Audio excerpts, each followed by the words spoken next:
अगर आज ये वीडियो किसी ऐसे बच्चे को मिल गई है जिसे लोग बोलते हैं तू पढ़ाई में कमज़ोर है, तेरे बस की बात नहीं है, तू पढ़ाई छोड़ क्यों नहीं देता, तो आज ध्यान से सुनना। कोई भी स्टूडेंट पढ़ाई में कमज़ोर नहीं होता है, बस उसे सही तरीका नहीं पता होता है कि किस तरीके से पढ़ाई करनी है। और हाँ, अगर आपका एग्ज़ाम पास आ गया है और टाइम बहुत कम है तो भी आप गेम चेंज कर सकते हो, आप भी उन बच्चों की तरह टॉपर बन सकते हो। पॉइंट 1, वीक स्टूडेंट की सबसे बड़ी प्रॉब्लम क्या होती है? वीक स्टूडेंट की सबसे बड़ी प्रॉब्लम ये नहीं होती है कि लोग कहते हैं यार इसका तो मन ही नहीं लगता। नहीं, उनका मन लगता है पढ़ाई में और वो पढ़ना चाहते हैं, लेकिन उनकी प्रॉब्लम क्या है?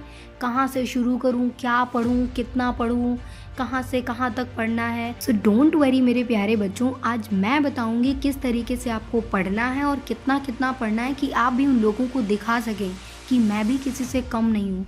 जरूरी नहीं है कि कोई वीक स्टूडेंट टॉपर ना बन सके। Point 2, last time study rule. अगर आप एक कमज़ोर स्टूडेंट हो, एवरेज हो, जो कि टॉपर बनना चाहते हो, तो ध्यान से सुनना। पूरी किताब पढ़ना बिल्कुल भी ज़रूरी नहीं है और ना ही पूरी किताब आती है एग्जाम में, और किताब के सारे चैप्टर्स पढ़ना ज़रूरी नहीं है और ना ही उनको परफेक्ट करना ज़रूरी है कि इसका भी सिलेबस कंप्लीट हो, उसका भी सिलेबस कंप्लीट हो, एक एक चैप्टर कंप्लीट हो, बिल्कुल भी नहीं।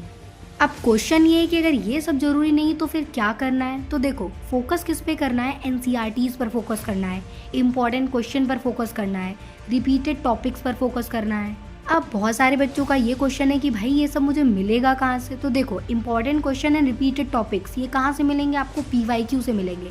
भाई सैम्पल पेपर सॉल्व करना शुरू कर दो, लास्ट 2-3 ईयर्स के उठा लो और उनको सॉल्व करो, वहाँ से आपको इंपॉर्टेंट चैप्टर भी मिल जाएंगे। देखो, पूरी किताब तो पढ़नी नहीं है। अब जो आप सैम्पल पेपर पढ़ोगे उसमें से कोई टॉपिक होगा जो आपको लग रहा होगा इस चैप्टर से आया है, उस चैप्टर को आप एक बार ही पढ़ लो। और ज़्यादातर उन टॉपिक्स से फोकस करना जो रिपीटेड टॉपिक्स हैं, वो आपको ब्रैकेट में दिख जाएगा कि कब कब किस सन में आया है। इससे आपका सबसे बड़ा बोझ हटा कि आपको पूरा नहीं पढ़ना, वरना पूरा पढ़ना पड़े तो ये टाइम भी कम है।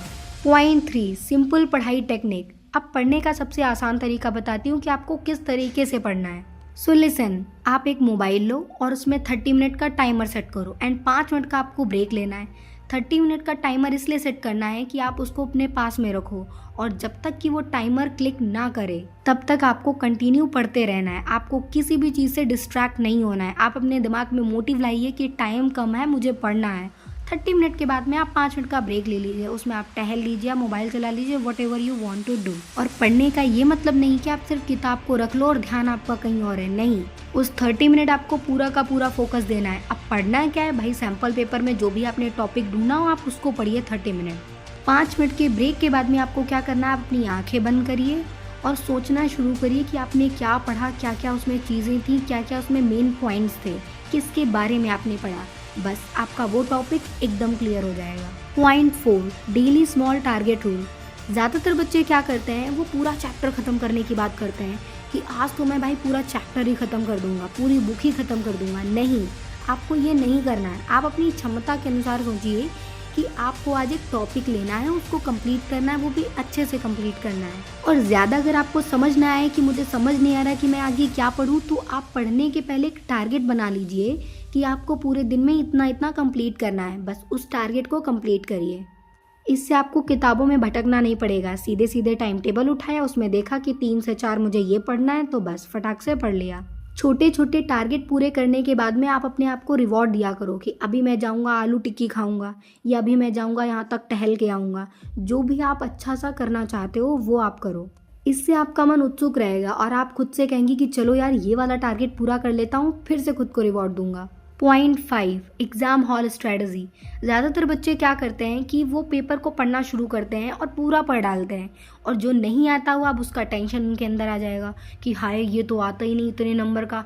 अब उस चक्कर में वो जो आए हुए क्वेश्चन हैं वो भी भूल जाते हैं। तो ऐसा बिल्कुल नहीं करना है। आपको जो जो आता है आप उसको कॉन्फिडेंटली पहले उसे करिए। और हाँ, सबसे ज़रूरी बात है कि आप पेपर को जब देखते हैं तो ही करना शुरू कर दीजिए। ऐसा नहीं कि आप पूरा पढ़ रहे हैं, पूरा पढ़ने की ज़रूरत ही नहीं है। आप पेपर को देखिए, जो आ रहा है उसको करते जाइए, जो नहीं आ रहा है उसको टिक करिए बाद में करने के लिए।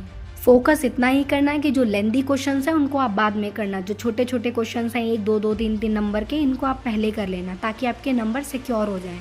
मैं सच बताऊं तो अगर किसी बच्चे ने, चाहे वो एवरेज हो, कमज़ोर हो, जो भी टॉपर बनना चाहता है, उसने ये स्ट्रेटजी लास्ट टाइम में फॉलो कर ली ना, वो ज़रूर से ज़रूर 80% मार्क्स सिक्योर कर लेगा।